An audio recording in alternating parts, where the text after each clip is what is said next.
बड्या बड्या नेत्यांना तर निमंत्रण सुद्धा गेलेत, काही लोकांना दिली नाहीत। मला निमंत्रण मिळालंय, मी चाललो अयोध्येला। आता मी काय थांबत नसतो, आता डायरेक्ट जाऊन रामांचं दर्शनच घेऊन येत असतो। मला निमंत्रण मिळालंय, मला अक्षता पण मिळाली, मी जाणार। मित्रांनो, सर्वांना सप्रेम जय जाऊ। मित्रांनो, राम मंदिर अयोध्येमध्ये होणार आहे आणि त्यांच्या विचारधारेची माणसं, म्हणजे राम मंदिर अयोध्येत होणार आहे, पण RSS असेल किंवा त्यांची जी विचारधारेची माणसं आहेत, गावगाड्यापर्यंत प्रत्येक घरापर्यंत जाऊन पत्रिका वाटत आहेत।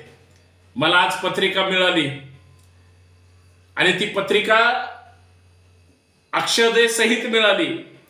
पहिली पत्रिका दाखवतो तुम्हाला, कशी आहे पत्रिका। ही पहा पत्रिका, प्रभू श्री रामचंद्राचं जे प्राणप्रतिष्ठा 22 जानेवारीला होणार आहे त्याची पत्रिका, त्यांची लोक विचाराशी कशी बांधील आहेत बघा। प्रामाणिकपणे गावगाड्यापर्यंत काम करतायत, त्याचं हे उत्तम उदाहरण आहे। पत्रिका अशी आहे, श्रीराम जन्मभूमी निर्माणाधीन मंदिर अयोध्या, आणि मग रामाचं चित्र आणि मंदिराचं चित्र या ठिकाणी छापलंय। मित्रांनो, ही सगळी गोष्ट तुमच्याशी मी का शेअर करतोय, अक्षदा सुद्धा मिळाली, हे घ्या अक्षदा। अक्षदा सुद्धा घराघरापर्यंत आली, घरापर्यंत पोहोचली। आणि काल ते सांगत होते आमच्या सगळ्या सोसायटीमध्ये की ही अक्षदा थेट अयोध्यावरून आली। म्हणजे मला 22 जानेवारीला म्हणजे राम मंदिर होणार आहे तिथं, म्हणून जी काय देशभर दिवाळी साजरी करायची, ही अक्षदा माझ्या सुद्धा घरात, मंदिरात किंवा आपल्या देवाऱ्यात ठेवून आनंद उत्सव साजरा करायचा आहे। आणि सांगत कोण होतं, RSS ची माणसं। प्रत्येक गाव गाड्यामध्ये, प्रत्येक घरापर्यंत RSS ची माणसं पोहोचतायत। कुठे तुम्ही, आम्ही कुठे चर्चा करतोय, आम्ही काय नेटवर्क आहे आमचं, काय आमचं नेटवर्क नाही, ह्यांचं नेटवर्क बघा। ही दुसरी पत्रिका आहे त्याच्यासोबत, त्याच्यामध्ये सुद्धा त्या राम मंदिराबद्दल आणि त्यांची काय माहिती असेल ती मी वाचून दाखवणारच आहे। परंतु मोदी साहेबांचं नेटवर्क बघा कसं आहे, RSSचं, भाजपचं, त्यांच्या वेगळ्या सहयोगी संघटनांचं। एवढं ब्रँडिंग तर कधीच केलं नाही। हे सगळं ब्रँडिंग परत तिसरी टर्म लोकसभेची जी निवडणूक आहेत ना, त्याची ही पूर्वतयारी आहे। कारण राम मंदिर जे चित्रात दाखवलं गेलं, म्हणजे तुम्हाला आश्चर्य वाटेल, हे जे राम मंदिर दाखवलेलं आहे, हे राम मंदिर अजून पूर्ण झालेलं नाही। पण राम हा भावनिक विषय, मंदिर झालंच पाहिजे। खूप संघर्ष झालाय, मी लहान होतो त्यावेळेस पासून पाहतोय, संघर्ष सुरूच आहे, होतंय, ती आनंददायी गोष्ट आहे। कोण करतंय याच्यापेक्षा त्या कृतीला महत्व आहे, काहीच हरकत नाही, आम्ही तेही मान्य केलं। परंतु त्याचं ब्रँडिंग ज्या पद्धतीने केलं जात आहे, मग ते धर्माच्या नावावर केलं जात आहे की अजून कशाच्या, यांचीच काही लोक जे धर्माचे सर्वोच्च धर्मगुरू म्हणून असतात त्यांचं योगदान काढतात, म्हणजे यांची निष्ठा फक्त नेत्यांबद्दल आहे।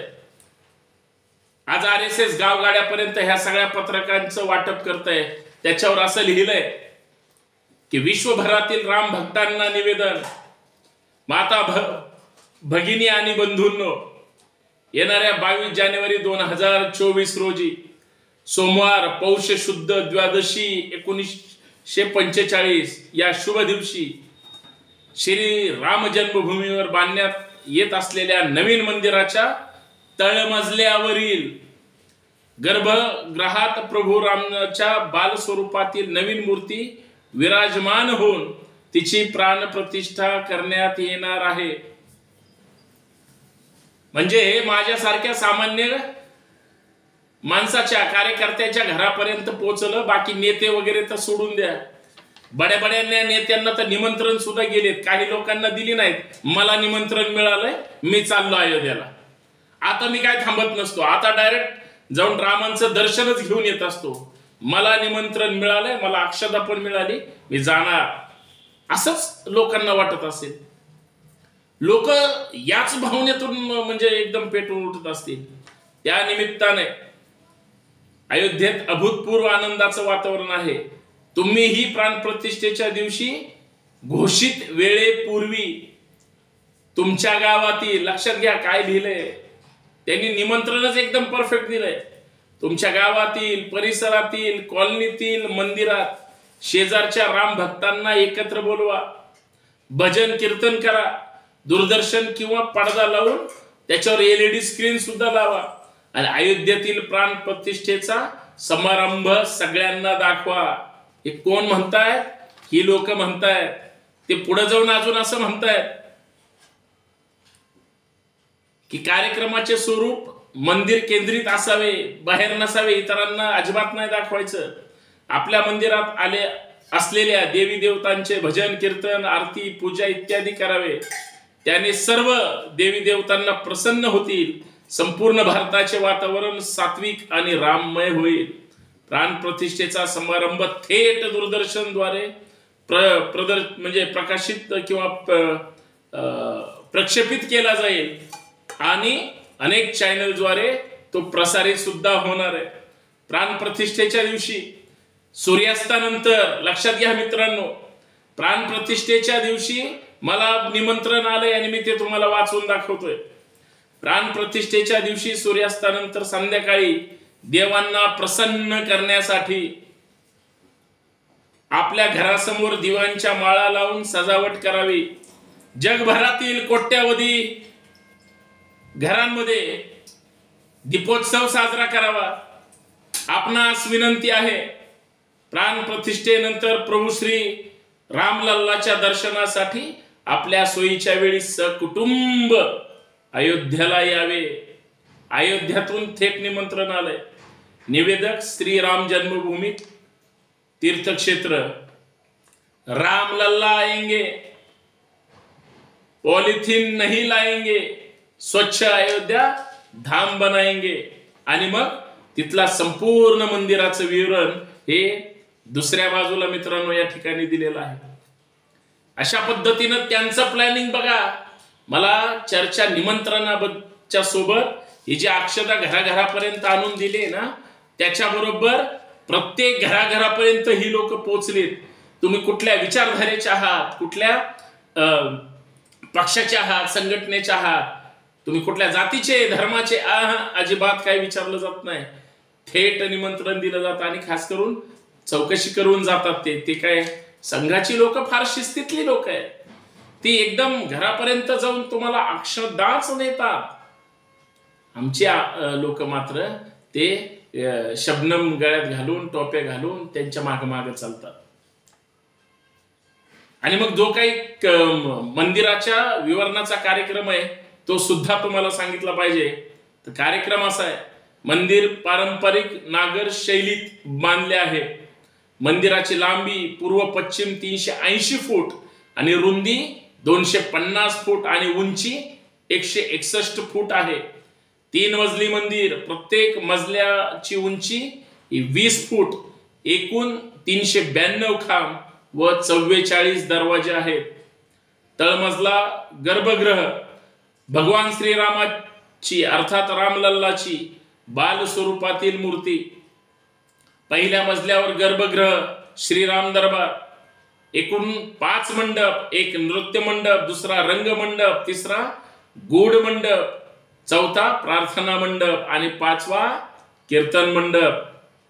खांब आणि भिंतीवर देवदेवतांचे आणि नृत्यांगनाच्या मूर्ती आहेत. राम मंदिराच्या 32 पायऱ्या, त्यांची उंची आहे 16.5 फूट. वर चढून गेल्यानंतर पूर्वेकडून सिंहद्वारामार्गे आतमध्ये प्रवेश होईल. अपंग आणि वृद्धासाठी रॅम्प आणि लिफ्टची सुद्धा व्यवस्था केली आहे. कोणीही काळजी करायची गरज नाही. चौफेर आयताकार भिंत, प्राकार, लांबी 732 मीटर, रुंदी 4.25 मीटर. प्रकाराच्या भिंतीच्या दक्षिणेला हनुमान मंदिर आहे आणि उत्तरेला अन्नपूर्णा मातेचं मंदिर आहे. मंदिराच्या दक्षिणेकडील पौराणिक सीताकूप आहे.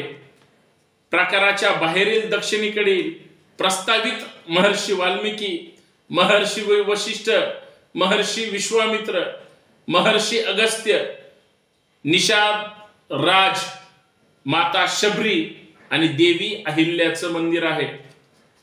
नैऋत्य भागामध्ये नवरत्न कुबेर टेकडीवर असलेल्या शिवमंदिराच्या जीर्णोद्धार आणि रामभक्त जटायू राजाच्या पुतळ्याची स्थापना केलेली आहे. हे मला आलेल्या निमंत्रण पत्रिकेतलं मिळालेल्या अक्षदातलं ही सगळी माहिती सांगतो मित्रांनो. त्यांनी एक सूचना सुद्धा दिली.